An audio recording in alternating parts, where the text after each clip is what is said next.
Welcome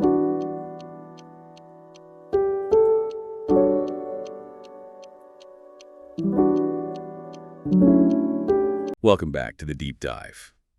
Today, we are going to a place that, well, it gets described with some pretty heavy superlatives. You hear it called Africa's last frontier. The cradle of mankind, even. Exactly. We're talking about the Omo Valley in southwest Ethiopia. Yeah.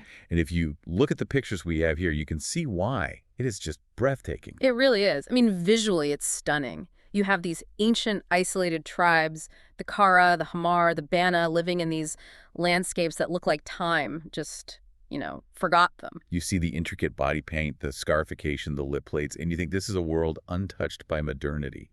Pristine. But there's always a but, isn't there? Always. Because the sources we're digging into today reveal a much darker reality operating just beneath that beautiful surface. For centuries, these tribes have held a belief that requires them to kill their own children. And this is the practice known as Mingi. It's important to be clear here. This isn't random violence or an accident. It's a systemic, culturally mandated practice. To them, Mingi is an absolute existential threat. So that's our mission today. We're going to try and dismantle this. First, what actually makes a child Mingi. Then, the why, the deep-seated fear that drives this. And then, the incredible story of a man named Leli Labuko, a tribesman who decided to use his education to start a rescue mission that is literally changing history in the valley. It's a story that really pushes on our ideas of culture, tradition, and basic human rights. A huge tension between preserving a culture and protecting a life. So let's start with the basics. The word Mingi, what does it actually mean? It translates roughly to ritually impure or, more simply, cursed. But the key thing to understand is how it changes the perception of the child. It's not just a label. No. Once a child is declared Mingi, they are no longer seen as a human being. The sources are very specific on this. They're referred to as things, or sometimes spirit children, that have taken on a human form. It's a complete process of dehumanization. Total. And the belief is that this thing, this Mingi child, acts as a conduit for evil spirits if it's allowed to live. And we're not talking about vague bad luck. No, not at all. We're talking specific, catastrophic disasters. Drought, famine, disease, and eventually the complete destruction of the tribe itself. One of the sources made a comparison that really stuck with me. It said the tribes fear a Mingi child the way the modern world fears terrorism. That's a heavy comparison, but emotionally it's accurate. It conveys that level of panic. It's an immediate, urgent threat to the entire community's survival. So how does a child get this label? Is it something they do? No, and that's the most tragic part. It's almost entirely biological or based on the circumstances of their birth. Okay, so what are the criteria? Well, the sources outline a few categories. You have children born out of wedlock or to couples who didn't get a specific elder's blessing for the pregnancy. So that's a form of social control. We see that in a lot of places. Right, it reinforces the social order. Then there's twin Mingi. The birth of twins is automatically seen as a curse, like an unnatural event. An anomaly. Yes, but the one that really shocks most people and the one that's so unpredictable is teeth Mingi. This was the one I just couldn't get over. Teeth Mingi. Explain that. It's incredibly specific. If a child's top teeth come in before their bottom teeth, they are declared Mingi. Wait, just the order their baby teeth are up? That's it. That's it. Normally, the bottom incisors come in first, but sometimes, just because of genetics, the top ones appear first. It's just a biological variance. But in the Omo Valley, it's a death sentence. And think about the timing of that. Teething happens around 6 months, maybe a year old. Exactly. So we're not just talking about newborns. These are toddlers. They have names. They've bonded with their parents. They're laughing. They're part of the family. And one day, a mother checks her baby's mouth, sees a top tooth, and suddenly that child is a threat that must be eliminated. Her world just collapses. And the final decision lies with the tribal elders. They're often called the kings. Once they declare a child Mingi, the pressure on the parents is absolute. They have no choice. Which brings us to the methods of disposal, and I hate that word, but it's how the sources frame it. What happens next? It is brutal. We have to be clear about this to understand what the rescuers are up against. One common method is just abandonment in the bush. Left to die from exposure. Or hyenas, or starvation.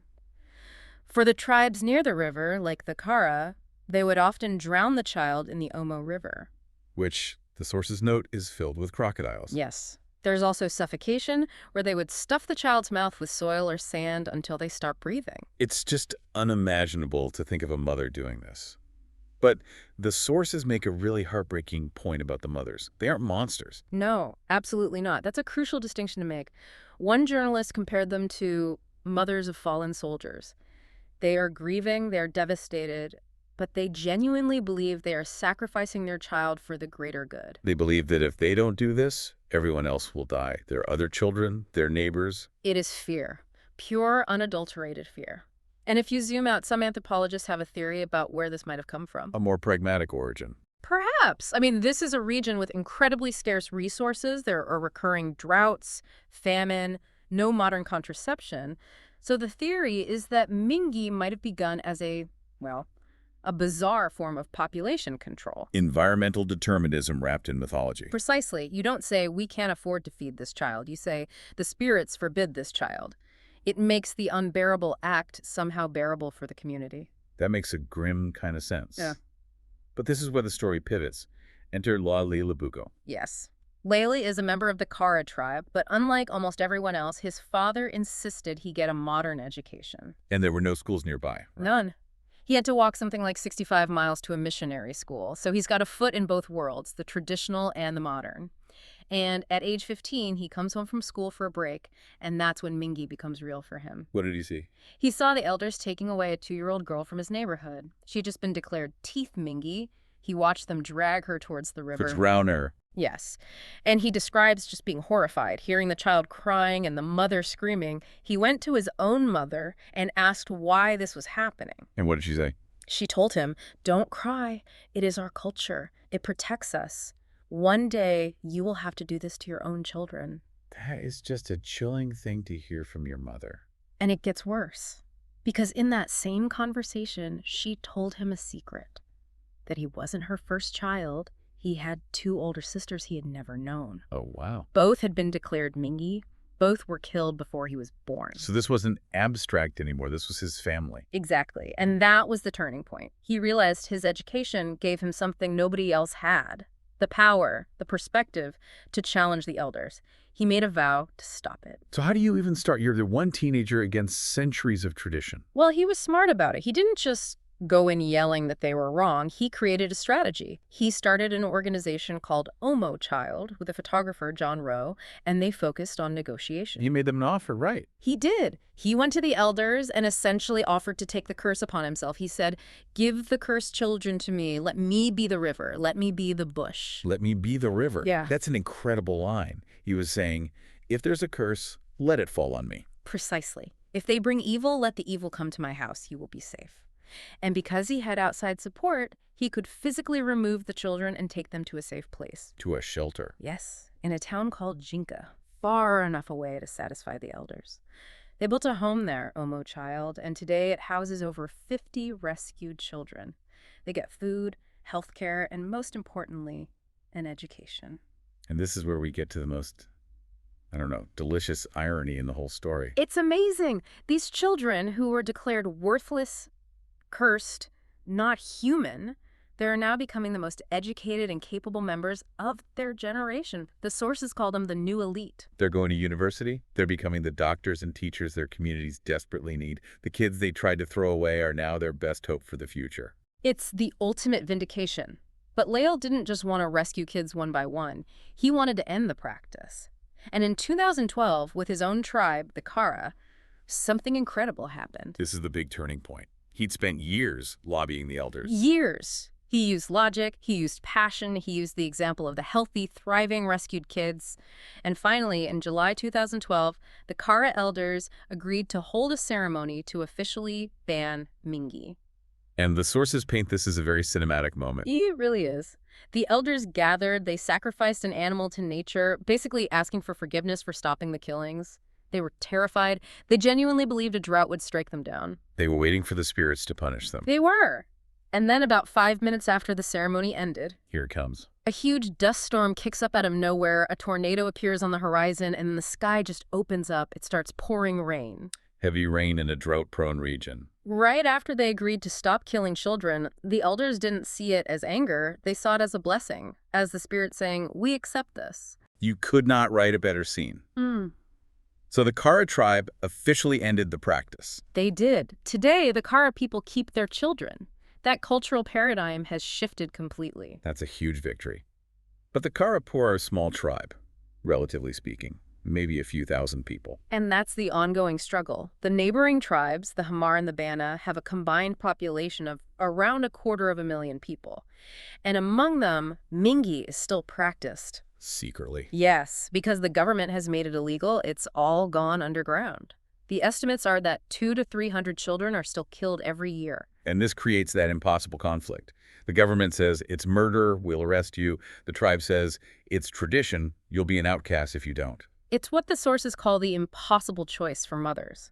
They're trapped. If they keep the child, they lose their entire community and support system.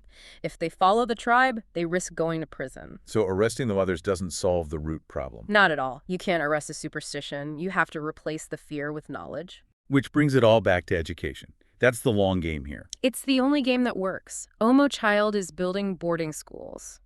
The idea is simple: enlightenment. When you teach a child biology, they learn that the order of teeth eruption is just genetics. It's not a curse. You replace the mystery with science. Exactly. If you understand why something happens, you don't need to invent an evil spirit to explain it. And if you're not afraid of it, you don't feel the need to kill it. So where do things stand now? Is it fading? It is fading, but it's a slow, constant fight. It requires vigilance, advocacy, and economic support. When people are less desperate, these kinds of fears have less power. But for hundreds of kids a year, it's still a race against time. It's a heavy story. We've gone from this deep, ancient fear to a modern, education-based rescue mission. It really is a journey from darkness toward light. And we have to hold on to the human element. The sources mention one of the rescued girls, a girl named Tinsy. Yes, tell us about her. She was rescued as a newborn, literally moments from being disposed of. And today, she's in school, she's happy, she's healthy, she's thriving, she is living proof that a culture can evolve. It's a powerful image. Tinsy, who would have been a statistic, is now a student. And it leaves you with this really difficult question, you know? We always talk about respecting tradition and cultural identity, but where is the line? How do we respect a culture while also intervening when a tradition causes this much harm? Lea Labuko found a way. He didn't come in and destroy his culture. He helped it evolve from within. He showed his people that they could be who they are without the killing. And maybe that's the final thought. That education in a place like the Omo Valley isn't just about reading and writing. It is literally the antidote to fear.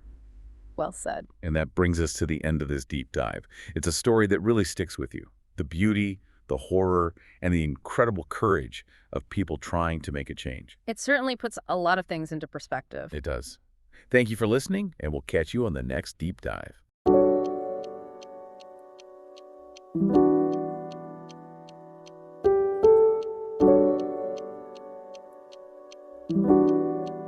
you.